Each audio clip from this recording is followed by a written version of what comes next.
প্রিয় শিক্ষার্থী বন্ধুরা, স্বাগত জানাচ্ছি পার্সোনাল বিজনেসের পরবর্তী ক্লাসে। আমি মোহাম্মদ বিনোদ সরকার। আসো আজকে দেখে নিই আমরা কি শিখব। আমরা আজকে শিখব হলো অ্যাডজেক্টিভ এবং পরবর্তী যে পার্সোনাল বিজনেসগুলি রয়েছে সেগুলি। অ্যাডজেক্টিভ বাস দ্যাট, অ্যাডজেক্টিভ হইল যে এমন একটা শব্দ, এমন একটা পার্সোনাল বিজনেস যেটা নাউনের কি করবে, প্রোনাউনের দোষ বা গুণ এগুলি মনে করো যে নির্ণয় করবে। তার মানে নাউন এবং প্রোনাউনকে যে ওয়ার্ডটা কোয়ালিফাই করবে, তার মানে নাউন প্রোনাউনের বিভিন্ন ধরনের বৈশিষ্ট্য, সেটা হতে পারে দোষ, হতে পারে গুণ, হতে পারে সংখ্যা। এই যে হচ্ছে জিনিসগুলি রয়েছে একটা নাউন প্রোনাউন, এই জিনিসগুলি যে ওয়ার্ডটা নির্দেশ করবে সেই ওয়ার্ডটাকে আমরা কি বলবো, অ্যাডজেক্টিভ বলবো। তার মানে আমরা যদি বলি যে অ্যাডজেক্টিভটা হচ্ছে কি হচ্ছে, adjectives qualify only noun and pronoun specifies the quality, number and the size of noun or pronouns. It describes nouns or pronouns, যেটা আমি এর আগে বাংলায় বলে দিয়েছি তোমাদেরকে। তাহলে এখন আমরা যদি খেয়াল করি, একটু উদাহরণ দেখি। এখানে খেয়াল করো, Naima is a beautiful girl, এখানে একসাথে হয়ে গেছে। যাই হোক, Naima is a beautiful girl. এখন খেয়াল করো, এখানে গার্লটা হলো কি নাউন। এখন গার্লের কি বৈশিষ্ট্য এখানে বের হয়েছে, সে দেখতে সুন্দর, গুণের কথা। এই গুণটা কি, এই গুণটাই হইল কি অ্যাডজেক্টিভ। এবারে আমরা দেখতে পাচ্ছি হি হ্যাজ 3 red pens। এখানে খেয়াল করো 3, এইটা কি এই নাউনের সংখ্যা নির্দেশ করেছে, এই জন্য এটাও কি হবে, অ্যাডজেক্টিভ হবে। আবার যদি আমরা এখানে খেয়াল করি রেডটাও কি হবে, অ্যাডজেক্টিভ, কারণ তার বৈশিষ্ট্য রঙের কথা বলছে, এই জন্য এটা কি হয়ে যাচ্ছে, এটাও কিন্তু তোমার হচ্ছে অ্যাডজেক্টিভ হয়ে যাচ্ছে। আবার এই জায়গায় খেয়াল করো, আমি যদি বলি সাফি ইজ ইল, সাফি কেমন, সাফির শারীরিক অবস্থা কেমন সেটা নির্দেশ করছে। এখানে খেয়াল করো যে অসুস্থ, এই জন্য এটা কি হয়ে যাচ্ছে, অ্যাডজেক্টিভ হয়ে যাচ্ছে। তাহলে আমরা অ্যাডজেক্টিভ যেটা পড়লাম যে adjective, an adjective is a qualifying word, you know. এবারে আসি ভার্ব। ভার্ব কি জিনিস, ভার্ব বলতে ক্রিয়া বোঝায়। ক্রিয়াটা কি, যে ওয়ার্ডটা দ্বারা কোনো কাজ করা, হওয়া এবং থাকা, তিনটা জিনিস খেয়াল করো, করা, হওয়া এবং থাকা বোঝায়, সেই ওয়ার্ডটাই কি হবে, ভার্ব হবে। আমরা যদি একটু খেয়াল করি এখানে যে উই, যদি খেয়াল করো উই এরপরেই কি বসেছে, দেখো প্লে বসেছে, উই প্লে ক্রিকেট। তার মানে কি ক্রিকেট খেলা, কোনো কাজ করার কথা বলা হচ্ছে। তাহলে যে ওয়ার্ডটা দ্বারা এটা বললাম, খেলার কথা বললাম, সেই ওয়ার্ডটা কি হবে, verb. That means play here is a verb. এখানে খেয়াল করো হি, এখানে এই যে হি এর পরে যে ওয়ার্ডটা বসছে রাইটস, এটা দ্বারা লিখা বোঝাচ্ছে, কাজ করা বোঝাচ্ছে, একটা চিঠি, এই জন্য এটা কি হয়ে যাবে, ভার্ব। আবার খেয়াল করো he gave me a glass of water, সে আমাকে কি করলো, একটা গ্লাস কি করলো, দিল, এই যে কাজ বোঝাচ্ছে, দেওয়া কাজটা, এই জন্য এটা কি হয়ে যাচ্ছে, ভার্ব হয়ে যাচ্ছে। আবার আমি যদি বলতাম এখানে যে he is a teacher, TERCHER, teacher, তাহলে হি ইজ আ টিচার, এখানে ইজ এটা দ্বারা হওয়া বোঝাইছে, এটাও একটা ভার্ব। আমি যদি বলতাম যে I have a fan, I have a pen, এখানে যদি খেয়াল করো যে I have a pen, যে ওয়ার্ডটা দ্বারা থাকা বোঝায়, তার মানে কি have, this one is also a verb, so এইটাও একটু কি হবে, verb হবে। তাহলে একটা জিনিস মাথায় রাখতে হবে, verb is a very very important thing in a sentence. Without a verb a sentence is quietly impossible. যদিও হয়, কারণ আমাদের ইলিপ্টিক্যাল সেন্টেন্স আছে যেখানে আমরা কোনো ভার্ব না থেকে একটা ওয়ার্ড দ্বারাও হতে পারে, সেটা আলাদা হিসাব, কিন্তু সাধারণত একটা সেন্টেন্স অবশ্যই কি থাকতে হয়, একটা ফাইনাইট ভার্ব থাকতে হয়। তো it's very very important to know what is verb, okay. So এই জন্য আমাদেরকে কিন্তু এই জিনিসটা জানতে হবে।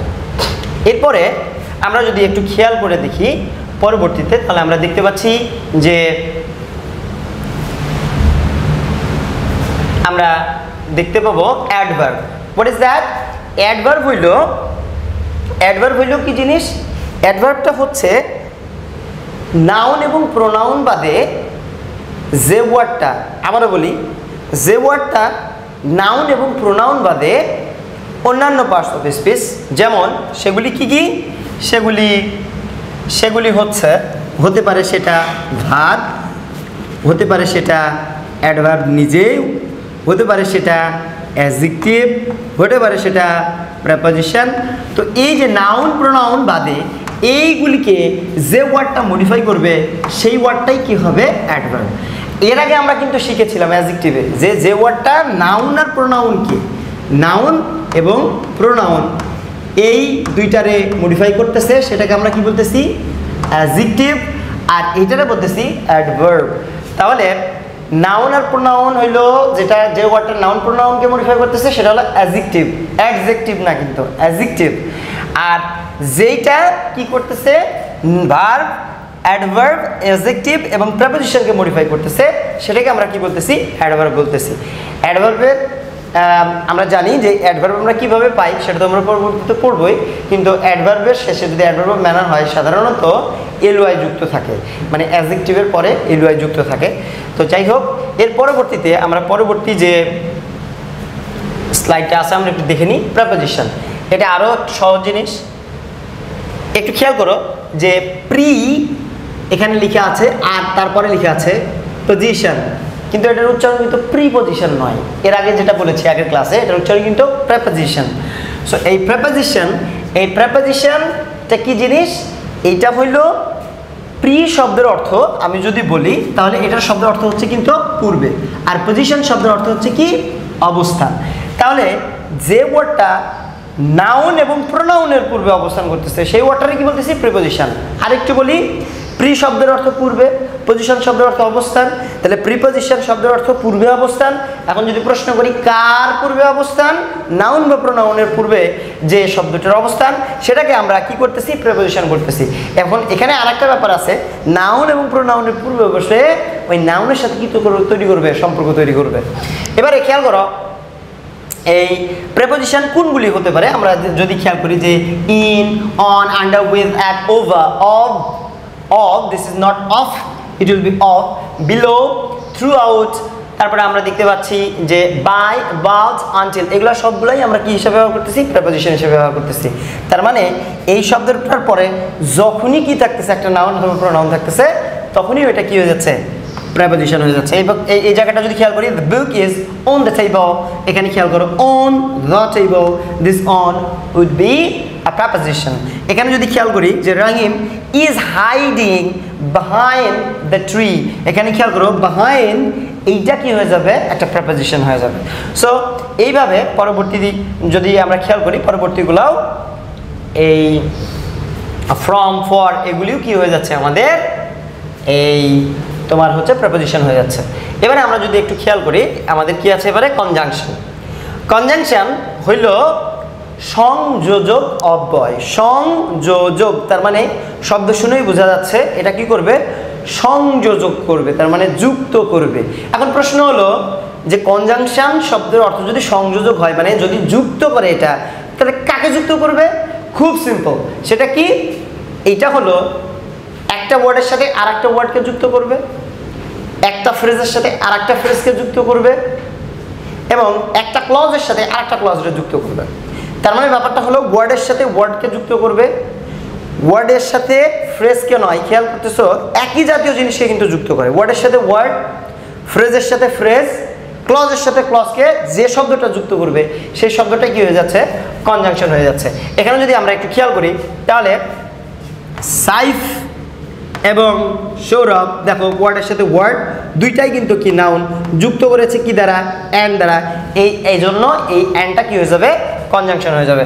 এখানে যদি খেয়াল করি আকাশ ইজ এ বয়, তারপরে দেওয়া আছে মৌ ইজ এ গার্ল, এখানে খেয়াল করো বার্ড দেওয়া আছে, দুইটা বাক্য কি করেছে? যুক্ত করেছে। এই জন্য এইটা কি হয়ে যাবে? কনজাংশন। এখন কনজাংশন যখন আমরা প্রকারভেদ পড়বো পরবর্তী ক্লাসে, তখন আমরা কিন্তু এ সম্পর্কে জানবো যে কোনগুলি আসলে কোঅর্ডিনেটিং কনজাংশন, কোনগুলি সাবঅর্ডিনেটিং কনজাংশন হবে।